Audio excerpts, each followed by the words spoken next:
Assalamualaikum warahmatullahi wabarakatuh. Perkenalkan, nama saya Jati Mubarok dari kelas 11 KSM 36.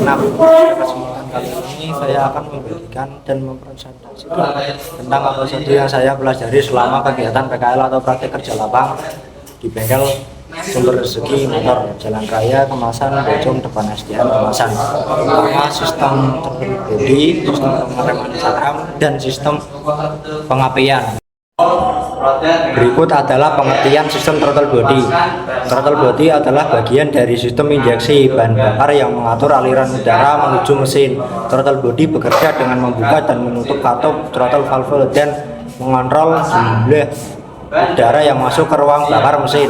Semakin besar udara yang masuk, semakin banyak bahan bakar yang dibutuhkan untuk menciptakan campuran udara dan bahan bakar yang ideal. Yang kedua adalah tujuan utama dari sistem throttle body adalah mengatur aliran udara ke mesin sehingga memengaruhi performa mesin dan konsumsi bahan bakar. Dengan adanya throttle body, udara yang masuk ke ruang bakar dapat dikendalikan secara optimal sehingga campuran udara dan bahan bakar dapat mencapai proporsi yang tepat untuk proses pembakaran. Ketiga, yaitu manfaat throttle body yang berfungsi dengan baik juga berperan dalam menjaga kualitas emisi gas buang kendaraan. Dengan menciptakan campuran bahan bakar yang ideal, throttle body dapat mengurangi jumlah gas berbahaya yang dihasilkan oleh mesin sehingga kendaraan lebih ramah lingkungan. Yang keempat ialah alat dan bahan untuk servis throttle body. 1. Obeng plus dan obeng min, kunci shock pas ukuran 8, 10, 12 mm, tang, lap kain bersih, kuas halus, carb cleaner, dan kompresor. Yang kelima yaitu cara kerja throttle body atau langkah-langkah membersihkan throttle body. 1. Matikan mesin dan lepas kabel aki. Pastikan mesin dalam kondisi mati dan dingin. Lepas kabel negatif aki untuk menghindari korsleting saat bekerja. 2. Lepas selang udara atau air intake hose. Gunakan obeng atau kunci untuk membuka klem dan lepas selang udara yang terhubung ke throttle body. 3. Lepas throttle body. Opsional jika ingin lebih bersih. Buka baut yang mengikat throttle body ke intake manifold. Lepas soket sensor seperti TPS, throttle position sensor, dan ESC atau idle speed control. Jika ada, hati-hati saat melepas gasket agar tidak rusak. 4. Bersihkan throttle body. Semprot throttle body cleaner area katup throttle. Gunakan kuas kecil atau kain lap untuk menghilangkan kotoran dan kerak karbon. Jangan menekan atau membuka katup secara paksa pada throttle body elektronik. 5. Pasang kembali semua komponen jika throttle body dilepas. Pastikan gasket dalam kondisi baik sebelum dipasang kembali. Kencangkan baut sesuai torsi yang dianjurkan. Hubungkan kembali soket sensor dan selang udara. 6. Reset ECU. Untuk throttle body elektronik, hubungkan kembali kabel aki dan nyalakan mesin. Biarkan mesin idle selama 5-10 menit agar ECU membaca ulang posisi throttle body. Jika perlu, lakukan adaptasi throttle body menggunakan alat scan. Tanda throttle body perlu dibersihkan. 1. Mesin langsam tidak stabil, gas terasa berat atau respon kurang baik, konsumsi dan bakar yang boros. Dan yang terakhir yaitu mesin sering mati mendadak. Lakukan servis throttle body secara berkala setiap 10.000 sampai 20.000 km dapat membantu menjaga performa mesin tetap optimal. Yang keenam ialah hasilnya. Setelah servis throttle body, karbon dan kotoran yang menumpuk hilang. Memastikan aliran udara lebih lancar, idle mesin menjadi lebih stabil tanpa lonjakan atau mesin mati mendadak. Sementara respon gas terasa lebih ringan dan responsif. Yang selanjutnya yaitu sasis atau sistem pengereman cakram. Pengertian dari sistem pengereman cakram adalah sistem pengereman dengan mekanisme jepit. Jadi cakram atau piringan rem akan dijepit oleh kedua kampas rem yang saat tuas rem ditekan, kedua kampas rem ini saling bergerak mendekat. Inilah yang membuat rem cakram dikenal pakem karena punya arah gaya yang saling menjepit, membuat gesekan yang terjadi ini semakin kuat. Yang kedua adalah tujuan dari sistem pengereman cakram ialah untuk memberikan pengereman yang lebih efektif, responsif, dan aman. rem cakram dapat dirancang agar mampu menghasilkan daya cengkram yang kuat untuk memperlambat atau menghentikan laju motor dengan lebih cepat. Yang ketiga yaitu manfaat dari rem cakram. Pada memiliki banyak manfaat seperti pengereman yang lebih efektif dengan daya cengkram kuat sehingga mampu menghentikan motor lebih cepat dan aman. Selain itu, rem cakram lebih responsif dibanding rem tromol sehingga jarak pengereman lebih pendek. Dengan desain terbuka, sistem ini juga memberikan disipasi panas yang lebih baik, mengurangi resiko rem blong akibat overheating.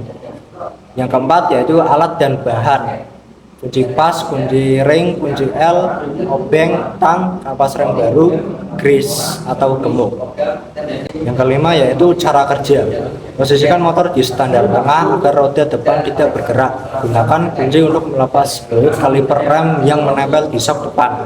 Angkat kaliper dari rem dan letakkan dengan hati-hati. Gunakan obeng atau tang untuk melepas klip pengunci kampas. Geser kampas lama keluar dari tempatnya. Jika sulit, didorong piston kaliper sedikit agar kampas lebih mudah dilepas. Pastikan kampas baru sesuai dengan spesifikasi motor. Masukkan kampas rem ke posisi semula lalu pasang kembali ke klip penguncinya. Sebelum memasang kaliper, dorong piston sedikit agar ada ruang untuk kampas baru yang lebih tebal. Pasang kaliper kembali ke cakram dan kencangkan bautnya dengan kuat. Sebelum digunakan, pompa tuas rem beberapa kali agar piston kaliper menyesuaikan dengan kampas baru. Cek apakah rem bekerja dengan normal dan tidak seret. Yang keenam yaitu hasilnya. Setelah pergantian kampas rem depan, sistem pengereman yang lebih optimal dengan daya cengkram yang lebih kuat dan responsif. Rem terasa lebih pakem, mengurangi jarak pengereman dan meningkatkan keamanan saat berkendara. Yang ketiga yaitu sistem pengapian. Pengertian dari sistem pengapian adalah sistem pada mesin yang berfungsi menghasilkan percikan bunga api di dalam ruang bakar. Sistem ini diperlukan untuk menghasilkan pembakaran parca kompresi di ruang bakar. Dengan begitu motor akan bisa bergerak berkat dorongan yang dihasilkan. Yang kedua yaitu manfaat dari sistem pengapian, yaitu pada kendaraan yang memiliki berbagai manfaat seperti menyalakan mesin dengan menghasilkan percikan api untuk membakar campuran udara dan bahan bakar. Pengapian yang tepat waktu juga meningkatkan efisien pembakaran sehingga bahan bakar terbakar sempurna dan tidak terbuang sia-sia. Yang ketiga yaitu tujuan dari sistem pengapian, yaitu untuk menghasilkan percikan api yang tepat untuk di dalam ruang bakar guna membakar campuran udara dan bahan bakar. Hal ini memastikan proses pembakaran berlangsung optimal sehingga mesin dapat bekerja dengan efisien, bertenaga dan hemat bahan bakar. Yang keempat yaitu alat dan bahan.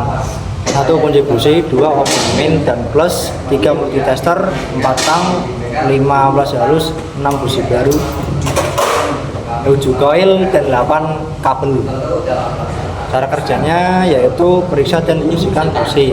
Lepas busi menggunakan kunci busi, bersihkan elektroda dengan amplas halus atau sikat kawat, lalu cek celah busi sesuai spesifikasi. Cek kabel pengapian, pastikan kabel tegangan tinggi, tidak retak, kendor atau bocor yang bisa menyebabkan pengapian lemah. Periksa koil pengapian, gunakan multitester untuk mengecek tegangan koil, pastikan masih dalam batas normal. Cek CDI atau ECU. Bersihkan dan periksa soket atau konektor, pastikan tidak ada kotoran atau karat pada konektor sistem pengapian agar aliran listrik tetap lancar. Gunakan busi yang sesuai. Jika busi sudah aus atau elektroda terkikis, ganti dengan busi yang sesuai spesifikasi motor.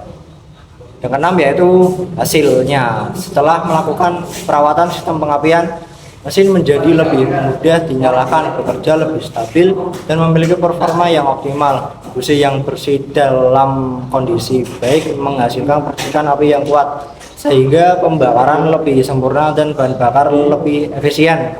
Sekian presentasi kegiatan yang saya pelajari selama PKL atau praktik kerja lapang di bengkel sumber listrik motor. Alamat Jalan Raya Kemasan Bojong depan SDN Kemasan. Terima kasih, mohon maaf bila ada kesalahan disengaja maupun tidak disengaja. Assalamualaikum warahmatullahi wabarakatuh.